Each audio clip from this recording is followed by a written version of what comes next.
ಕರ್ನಾಟಕದ ಇನ್ನೊಂದು ಪ್ರಸಿದ್ಧ ತಳಿ ಇದು ಕಿಲಾರಿ ಅಂತ.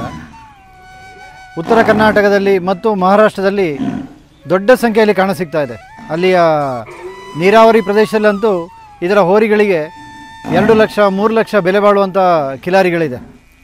ಅಲ್ಲಿ ಎತ್ತಿನ ಬಂಡಿ ಓಟ ಅಥವಾ ಹೋರಿಗಳ ಓಟಕ್ಕೆ ಇದು ತುಂಬ ಫ್ಯಾನ್ಸಿಯಾಗಿ ಅಂದರೆ ಗೌರವವಾಗಿ ಅತ್ಯಂತ ಪ್ರತಿಷ್ಠೆಯ ಸಂಕೇತವಾಗಿ ಈ ಹೋರಿಗಳನ್ನು ಸಾಕುವರಿದ್ದಾರೆ.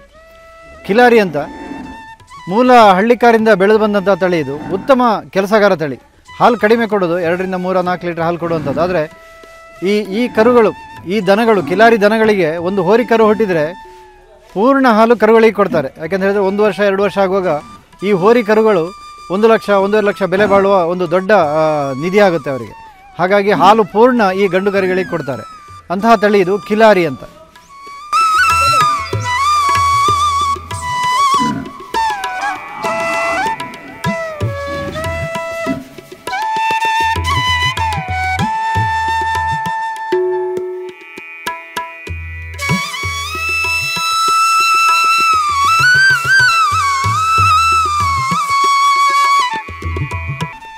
ಕೃಷ್ಣಾ ತೀರ ಅಂತ, ಕೃಷ್ಣಾ ನದಿಯ ಪಕ್ಕದಲ್ಲಿ ಅಂದರೆ ಮಹಾರಾಷ್ಟ್ರದಿಂದ ಕರ್ನಾಟಕ ಆಗಿ ಆಂಧ್ರ ಪ್ರದೇಶಕ್ಕವರೆಗೆ ಇದ್ದಂತಹ ತಳಿ ಇದು. ಯಾಕೆಂತ ಹೇಳ್ತಾ ಇದ್ದೇನೆ ಅಂದರೆ ಅತಿ ದೊಡ್ಡ ಸಂಖ್ಯೆಯಲ್ಲಿ ಇದ್ದಂತಹ ಈ ಕೃಷ್ಣಾ ತೀರ ಈಗ ಕೇವಲ ಬೆರಳೆಣಿಕೆಯ ಸಂಖ್ಯೆಯಲ್ಲಿ ಬಹುಶಃ ಒಂದು 50, 60, 100ರ ಒಳಗಿನ ಸಂಖ್ಯೆಗೆ ಇಳಿದು ಹೋಗಿದೆ.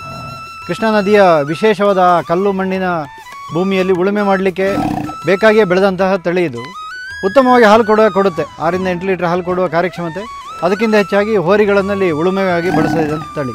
ಕೃಷ್ಣಾ ತೀರ ನಮ್ಮ ಇತ್ತೀಚಿನ ದಿವಸಗಳಲ್ಲಿ ವಿನಾಶದ ಅಂಚಿಗೆ ಈಗಾಗಲೇ ಹೋಗಿ ಆದ ತಳಿ ಇದು.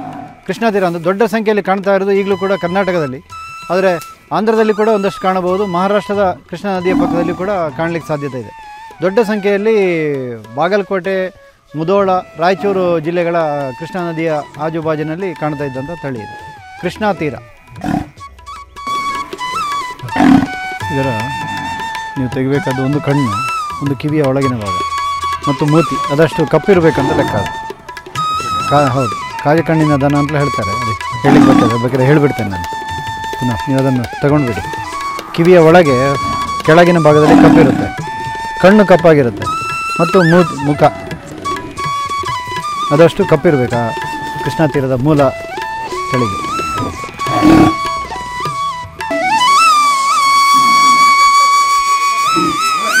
ಗುಟ್ರು ಹಾಕೋದು.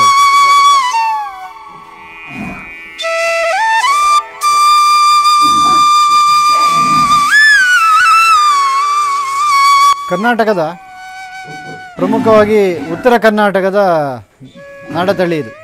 ಜವಾರಿ ಅಂತ ಹೇಳ್ತಾರೆ. ಕರಾವಳಿ ಮಲೆನಾಡು ಪ್ರದೇಶದ ಮಲೆನಾಡು ಗಿಡ್ಡ ಸ್ವಲ್ಪ ದೊಡ್ಡದು ಬರುತ್ತೆ.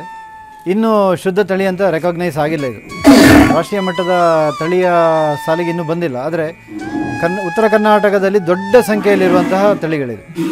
5 ರಿಂದ 6 ಲೀಟರ್ ಹಾಲು ಕೊಡುತ್ತೆ. ತುಂಬ ಚೆನ್ನಾಗಿ ಕೆಲಸ ಮಾಡುತ್ತೆ. ಅಂದರೆ ರೈತನಿಗೆ ಅತ್ಯಂತ ಕನಿಷ್ಠ ಖರ್ಚಿನಲ್ಲಿ ಸಾಕಲಿಕ್ಕಾಗುವಂಥ ತಳಿ ಇದು. ಜವಾರಿ ಅಂತ ಉತ್ತರ ಕರ್ನಾಟಕದ ತಳಿ ಇದು.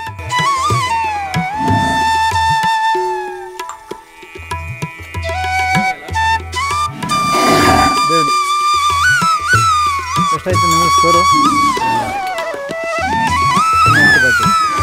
ಕಾಸರಗೋಡು ತಳಿ ಎಲ್ಲಿದೆಯಾ?